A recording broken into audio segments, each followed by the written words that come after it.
Okay, as we've done in the past, if anyone has any questions or comments, please indicate and I'll call on you. Charlie? Go ahead and unmute.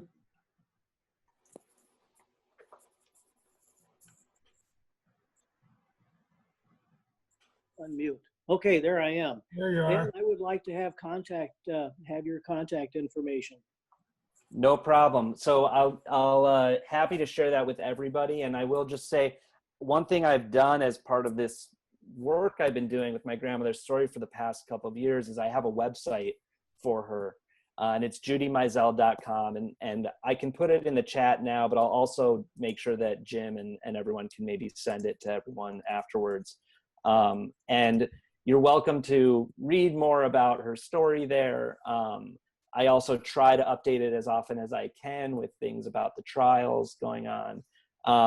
And as mentioned, I'm a filmmaker, and I do an ongoing, I have an ongoing project that hopefully will culminate with a film at some point. And the pieces that you've seen in this presentation are actually going to be directly part of that film in the end. And so I'm doing an ongoing amount of work on that, but I would appreciate being in touch with all of you or anyone who would like to reach out, and I'll make sure that I can send my contact info along.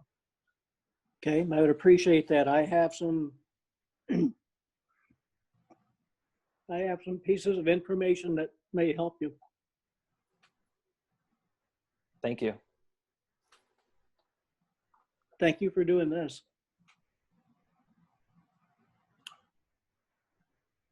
Absolutely. Bill?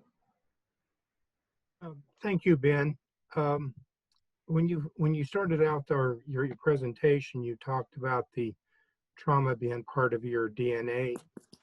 Do you know if there have been studies about the trauma experience being passed from generation to generation?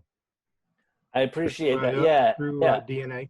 Yeah, there are studies. I don't know I'm not well versed in them to talk about the details. I know that there are studies about generational trauma, and especially in the past several years, I think there's been some really interesting research that has come out. I'm not going to be able to explain it in great detail. I can speak somewhat anecdotally of what I think that means just in my own life. And I think that I'm what's considered, I'm a third generation of a survivor. And so, my dad grew up in a household where a lot of the ways that my grandmother parented and viewed her children and viewed her role as a mother was, as you can imagine, very much affected by what she went through. She never had a childhood. Her whole childhood was stolen from her. She never really had a relationship with her parents that was, what you would ever imagine for a child. And so I do think there are many things about that directly impacted my dad and her children, and then has also translated down to us in some ways, in very positive ways. The way that we view the world and the things we've been able to learn from her, obviously extremely powerful and thought-provoking, but there's obviously also really difficult aspects that come with that. That's a little different than actually being translated through DNA, of course. But so just to go back to the fact that I don't know what the studies have shown specifically, but I have read reports that there's actual like DNA level changes that have happened that is passed on generationally as well. So I don't know how you differentiate between the two. Of course you have to a blood test, I guess, but yeah, I would encourage you to look more into that. It's something I'm interested in understanding as well, too. Sandy? Well, I am concerned that several generations may not understand the Holocaust. I have been to the Holocaust Museum, and I know is it still hard to get into in the Washington, D.C. one? And I knew that there were people who couldn't go in because they didn't want those memories. And I was just wondering your thoughts about these museums. Do we need more of them? Sure. Yeah, the Holocaust Museum in DC is incredible. I've been there. Not as actually, I had hoped that this year I would spend more time there. I had plans to be there multiple times this spring that I had to cancel because of the pandemic. I believe that it may be the most attended museum on Capitol Hill in that area, I think. Don't quote me on that, but it's extremely popular, which is really amazing and heartening to know that. And there are, in New York, we have what's called the Museum of Jewish Heritage, which is a Holocaust museum. And I believe after the Holocaust Museum in DC and maybe one museum, and maybe Yad Vashem, which is in Israel, the Museum of Jewish Heritage in New York is the third most attended or largest Holocaust museum in the world. But of course, we do need more of those around the country. And I believe that Congress just passed a new law providing quite a bit of funding for more Holocaust education nationwide. And I think a lot of this starts in schools. I think that museums are wonderful, but they're difficult. They're challenging. Getting people to go to them is one issue. Building and designing them in a way that is meaningful and works is a whole other issue. So while I would love for every city to have a Holocaust museum, I don't think it's practical. But I think that curriculum and educating in schools is an area that we really can make a lot of groundwork and improvements.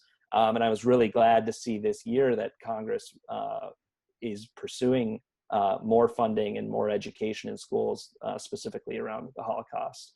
And so, on that question, if there, in terms of what we can do, I would encourage you to support that kind of work and to see what's going on in the schools where you are. Are they teaching the Holocaust? How are they teaching it? Do they need more resources? And there are organizations out there that can make sure that any school that wants to do more of that kind of education has access to do that. So, Thank you. yeah. Okay, good. I'll make a quick comment. Bill, going back to your question first, I know that I've seen, and I believe it was in the New York Times, studies that show generational effects on trauma on DNA, specifically related to the much higher incidence of death rates of Black mothers versus white mothers in this country. And you might want to look at that on the subject of that. Ben, thanks very much for trying to keep the story of the Holocaust alive. I know we've struggled with our grandchildren to make sure that they understand what happened. Mm-hmm. And I'm sure lots of people are struggling with their grandchildren or children to make sure the story stays alive. I think I saw a hand somewhere. May, can you unmute yourself?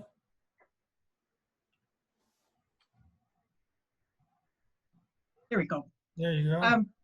Was your grandmother able to stay in touch with the Bakers? And how would she see us translating the protests now into action that she would feel would make a difference? Yeah, actually our family is still in touch with the Bakers. And that's, I'll just tell you a little bit about that. So sadly, the incident with the Bakers, they did not stay in that area for very long. That was really hard for that family to overcome. There was not a particularly rosy ending in terms of them moving into that neighborhood. But it was a pivotal moment in Philadelphia around race relations at the time. And the Bakers ended up moving, actually, I think closer to where my grandmother actually was living at the time. And they, in those years following, the kids from the Baker family would actually play basketball with my dad and hang out at their house a little bit. And they would watch their kids when they were working and things like that. So they had an ongoing relationship with them.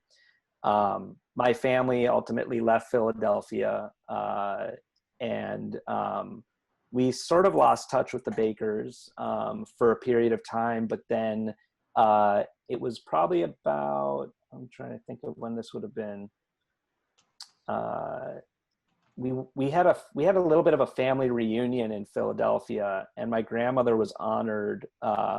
It was sometime around the 50th anniversary of the "I Have a Dream" speech, and we went down to Philadelphia and actually reconnected with the children, specifically Alex Baker, who is the son of the family. And I'm friends with him on Facebook, and I spoke to him a few months ago about what I've been doing, and I've really wanted to make sure that their story, when I tell it, is authentic and represented in a way that is, meaningful to them, because it's complicated, that saga and that part of this. In terms of what's happening today, it's really, I think it's heartbreaking to see how little progress has been made, and yet how quickly progress potentially can be made. I think that, I spoke to my neighbor in Brooklyn when these protests started, and especially for being from Minneapolis, I was it was heart-wrenching to watch my beloved city burning, right after the murder of George Floyd. But I checked in with my neighbor a few days later. She's the mother of, she's a Black woman raising 2 Black children. And, I just asked her, how are you doing? I just want to, see how you guys are. And she made it was very, very heartbreaking to have this conversation with her. She viewed it as, these protests, we've been marching for decades, and here we still are. She's afraid for her son's life as he grows up living. And I thought that was really eye-opening to hear that from her. And I think my grandmother, it's painful for her to have to see protests still having to happen for things that she was fighting for, 50, 60 years ago. But that's just how it is. Progress is slow sometimes. And I think she would be really, she also, I think, is really amazed at the response from the community in Minneapolis, where she is living now, to see people out there. So yeah, I think we're still kind of all wrapping our heads around it, try to make sense of it all.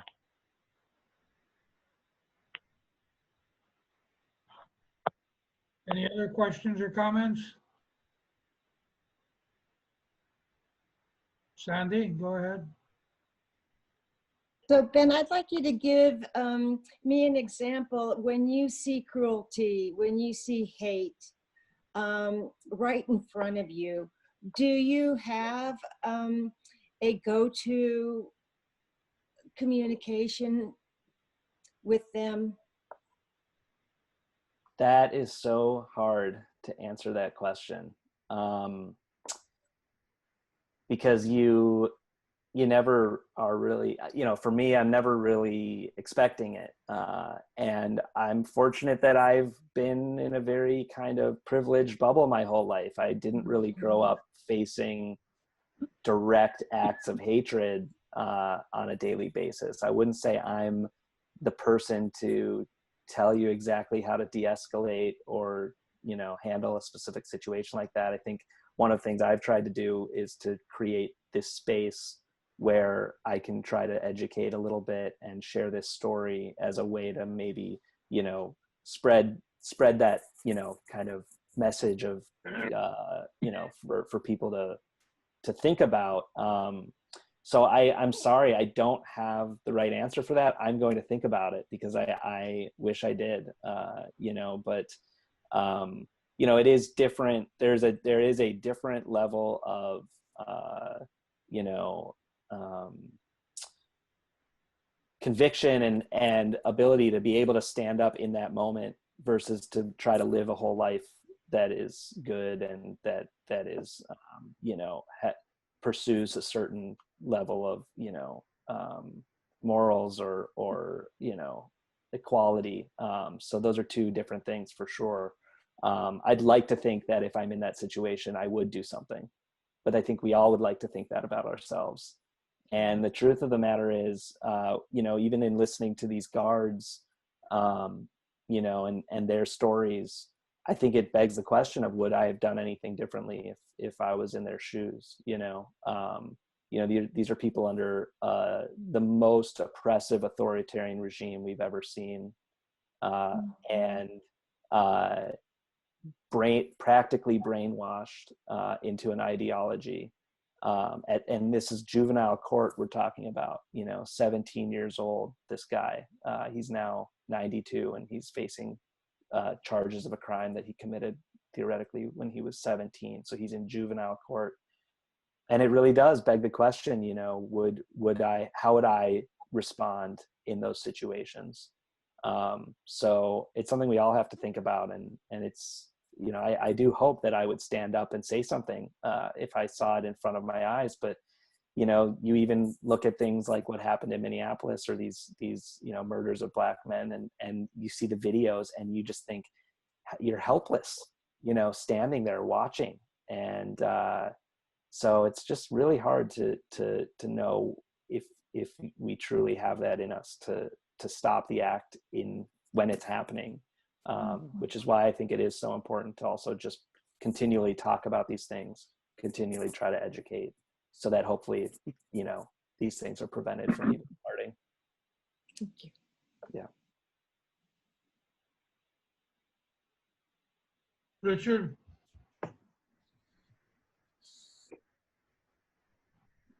Can you hear me? I can hear you. Mhm. Okay. I think 1998, I visited the Holocaust Museum in Washington. And I thought it was something that everybody should do once. It really struck me when you say that you now have to stand in line or get a reservation to do that. The day I was there, social distancing would have been very, very easy to do. Mhm. And I'm hoping that this reflects some change in attitudes between 1998 and today. Do you think that's true? You know, I'm not sure. I'm not sure what the catalyst has been for more people attending potentially. I'm not totally surprised that maybe on a certain day in 1998 it would have been easier to walk in. I think that was, I believe it opened sometime around 95, maybe 95, 96. And you know, I don't know. I'm also curious to know what's driven the increase. I think they're over time they may have just developed some of their school programs. I think a lot of their visitors are bringing in you know, busloads of kids who come with their classrooms. At least when I was there I believe that must have been, it was sometime in the fall of last year. I noticed that most of the lines seemed to be actually like large school groups going in. So that could be. But I will say that, you know, I didn't have to wait a terribly long time. And the day that I was there last, very interestingly, I went straight to the library. And they have a beautiful library. A whole wing of the building is dedicated to their collections and their library that you can sit down at your own. And there was no one in there. It was like, there was maybe 2 other people doing research, and I was doing research for my film, and I was able to access some old testimonies of my family on video that can only be viewed on site at the museum because it's in a specific collection there. And it was incredible to be able to sit down in this like very, you know, well lit, beautiful library and be able to on my own do sort of a deep dive into some documents and things. which really isn't for everybody to do that, because I think if you're going to make that time meaningful, you'd want to have a specific kind of, topic or something that you were interested in learning about. But I do recommend, at least if you go, to also just take a walk, go ask them where the library is, and anyone can go in there, and it's just a beautiful space to even sit down and reflect for a little while. Thank you. Norman, did I see you waving?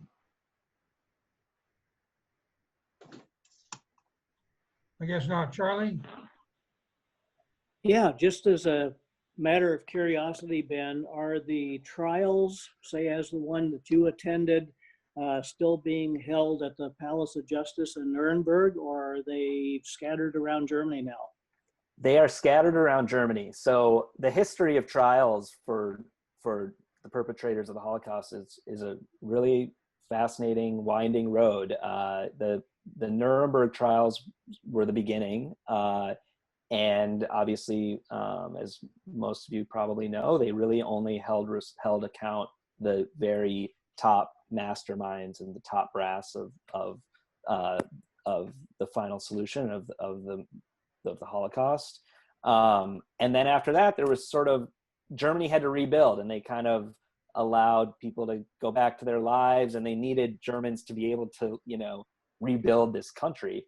It wasn't until many years later that they began holding what are called the Auschwitz trials commonly. It was almost another decade passed after the Nuremberg trials, where they began holding some of the masterminds of just Auschwitz accountable for what happened there.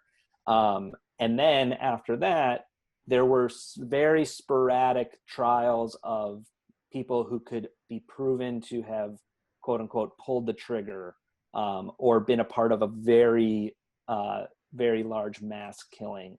But those trials were few and far between, because the framework for guilty verdict was really narrow. You had to prove that they pulled the trigger, which meant you had to have a witness, you had to have a willing prosecutor, you had to have a willing judge. And a lot of these people were also former members of the Third Reich, who then took up positions in the government afterwards. So they didn't have a lot of interest in going down this road of culpability and who was responsible. And so we have seen, there have been many trials, I will say, of guards and members of the SS who had some role in killing. But what happens is these trials are taking place in what's called the regional level of the court system in Germany. And so the Rebogen trial was in a town called Münster in Germany, and the Bruno Dai trial is in Hamburg. And that is because that's where those two men are living today. So they're under the jurisdiction of that regional court system. If they were to be found guilty, they would immediately appeal. And at that very moment, officially on German records, they would be considered not guilty again. And they would then have to move the trial to federal court. That may be in Berlin. I'm not actually certain exactly where the federal court would take place. And if the federal court would then theoretically uphold or overturn that verdict. So that's just another little kind of additional fact about the process that illustrates how unlikely it is that we'll ever have an official verdict for Bruno Dai, certainly not for Rebogen. And it's somewhat irrelevant for me, to be honest, and for our family. We never sat around, as I mentioned in the presentation, we never sat around waiting for this day of some sort of courtroom justice, because it's so flawed and so messy that, we really don't put, and SOFTA especially does not put a lot of weight on what happens in a German courtroom. Would we like the right thing to happen? Of course. And are we appreciative of the effort being made at this point to find justice? Absolutely. It's like remarkable to give her that opportunity to see this happen, for her to see Germany taking up this pursuit is just, for her to be able to witness that with her own eyes is just remarkable. I mean, this is it's just, it can't even describe what that means to her, but it really doesn't come down to a guilty verdict or not for her. So Thank you, Ben. I appreciate Yeah. that. mhm. Maritza? Yeah, I feel very emotionally connected to Ben's story, obviously because I know him and I grew up in St. Louis Park with him, but also because on my grandpa's side, they were Russian Jews. On my dad's side, my great grandmother on my Greek side was murdered by Nazis in front of my grandmother when she was just a preteen, and I mean the atrocities spread across Europe. Because of that, I read everything I can about World War II. I read historical fiction. I read, nonfiction. I think it's my duty to learn as much as I can. I'm wondering if any of that's off limits, Ben, for Judy. Like, is it hard for her? Is there anything that's kind of off limits for her? And I'm also wondering, was there any emotional reaction from the guards when they told her story, when they read her statements? Yeah. That's a good question. I wouldn't say it's off limits to her. She's not, I wouldn't say it's off limits. I mean, I'll say that when Schindler's List came out, and that really was also sort of coincided in many ways with even the Holocaust Museum in DC being built around the same time. She was at like the peak of her world tour of giving presentations and telling her story, and that was in the video clip, one of those video clips when you saw her enter the gas chamber returning to the gas chamber for the first time since the war. That was a clip from a televised film special that was produced sort of in conjunction with a curriculum around Schindler's List. And I remember, she's a big Steven Spielberg fan and thinks Schindler's List is, probably the best film ever made. I took her to see Wonder Woman with me a few years ago, and she seemed to kind of enjoy it, but didn't love the portrayal of the fake Nazis in that. So, she's not a big mahjong player. She doesn't really like kick back and relax very much. She's very much interested in telling her story, and she's committed to her life as a survivor. But what was the second part of your question, Maritza? You asked sort of two questions there about. Yeah, I was wondering if there was any kind of emotional reaction or emotional Oh, right. break with the guards. Yeah, when in Rabogin's trial, when her statement was read, Rabogin did seem, first of all, he seemed a little out of it for the most part. It was hard to tell if he was following what was going on. In fact, the judge kept having to kind of check in on him and say, "Can you hear us okay?" He's wearing a headset, so that everything being said in the court would, it's like a hearing aid kind of system. And when they started reading her statement, he really sat up in his chair and was laser focused, staring at the lawyer reading it. I'll never forget that. It was very clear that he was listening to every single word of that statement. And it was intense just watching that, because I'm sitting there in the gallery with everyone and just kind of like looking at the lawyer and looking at Rabogin, and it was the way these courtrooms are, it's like watching a play almost. It's like you're in an audience and there's the lawyer reading the statement and Rabogin staring at him. It was very intense. And again, when they read the statement to Bruno Dai, he also was nodding along the entire time that they were reading the statement. I mean, it was very clear that both of them heard it and were listening. Not a lot of, I would say, emotion per se. The whole room was emotional, but it was hard to get a read on either of them as to exactly what they were thinking or feeling at the time. I would like to ask them, but I don't know if that'll ever happen.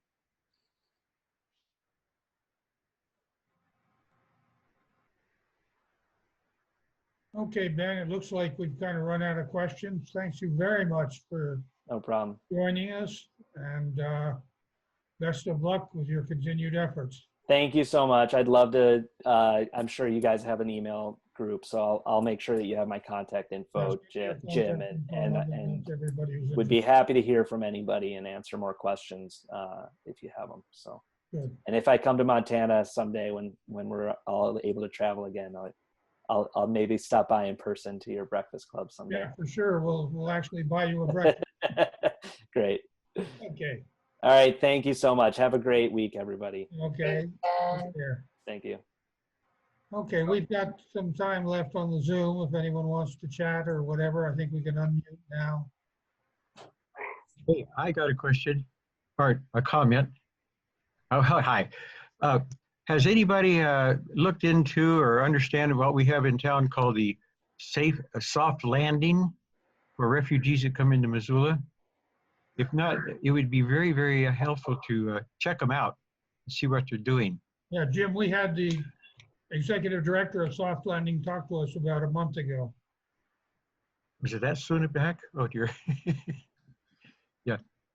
Yeah, and also a couple of years ago, or when they began the group. So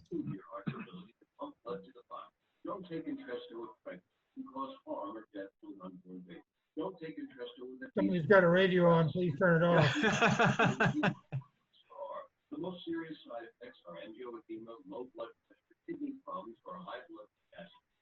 Maritza, thank you very much for suggesting Ben. That was great.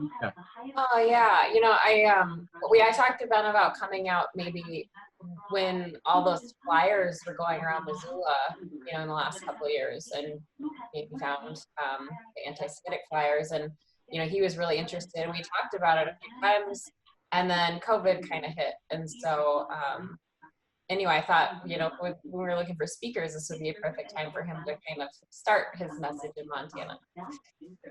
Yeah, even better time now that we're going through all of this Yeah. stuff related to George Floyd and all these other people who've been affected by the same kind of thing. I might bring folks up to date. Had a chance to meet face to face with Katrina Stout of Elevated Design last week on Thursday, the designer of our website. A delightful meeting and a delightful person after talking with her on the phone and communicating by email, etc. But Maritza, thank you very much for suggesting her. Again, she was an absolute delight. She has sent me a number of, I guess you could call them training videos, so that I can refresh my memory if I need to now and then on how to update various aspects of the website. She also sent one that I will distribute to everyone if I haven't already, and I probably didn't because of jury duty and lots of things going on. But it's a how to access the members only area and create your own personal password. So it's a little kind of YouTube video instruction thing. So I'll send that to everyone. And I do encourage you to visit the site. And as long as you are one of the members, anytime the website is updated, you'll automatically receive a notification that there's been an update for you to check. So it's really quite a nice setup. So I really appreciate all her hard work on it over the past few months, and she has indicated a willingness to continue, just because she loves us all, to continue to do help with the site, even though her work is actually completed now. So just a little update. Well, that's good. Let me share very quickly our upcoming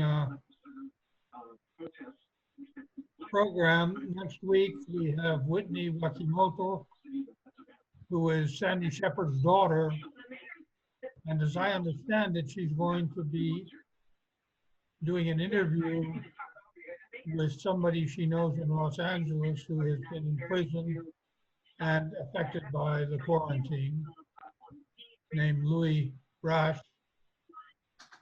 The following week, which would be the 1st of July, we have Jeremy Scher, who's an actor and professional baker, giving a talk called Taking It Forward, which again has to do with the pandemic. And the week after that, the 8th of July, we have Andrea Steele, who was recommended by Ken Egan, one of our new members.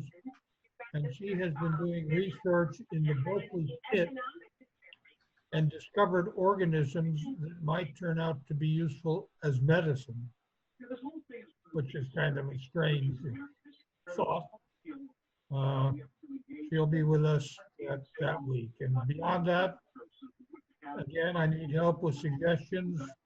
If you can think of somebody and you want me to call them, please let me know. Or if you want to go ahead and invite them, please just check with me to make sure the dates are still available.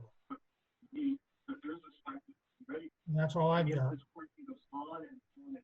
All right. Anything from anyone else who would like to just chat or inform us of anything? Yeah, just go ahead and unmute yourself and start talking.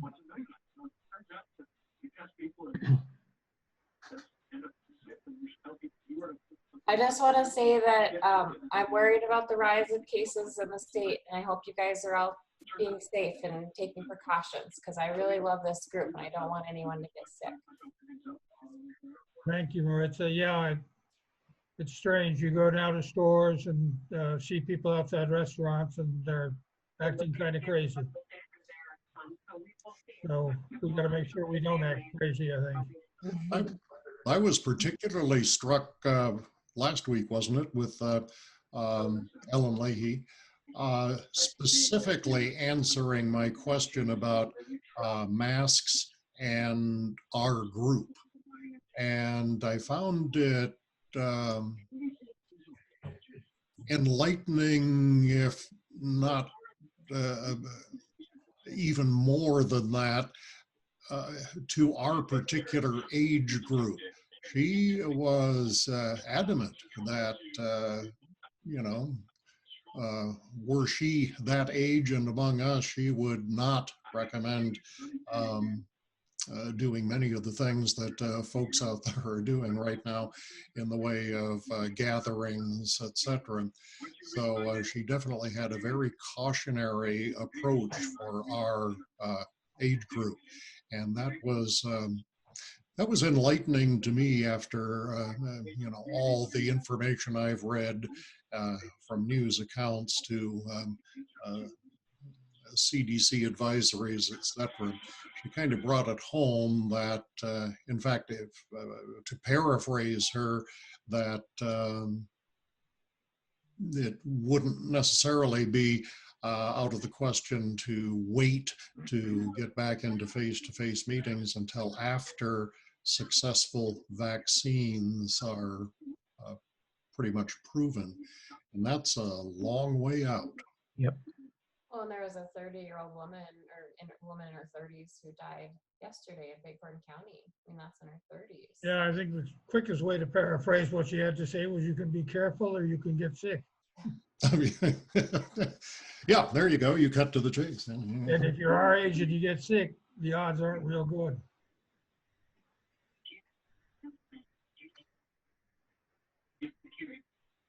Okay, good. Well, we'll see you all next week. Have a good week. Stay safe. And I'll be sending out the link again next Monday. Okay. Thanks for all your work, Jim, by the way, on putting these meetings together. Okay, like your no problem. It's not that difficult. Okay. I just need some help with speakers, that's all. Good. Thanks to all. Bye-bye.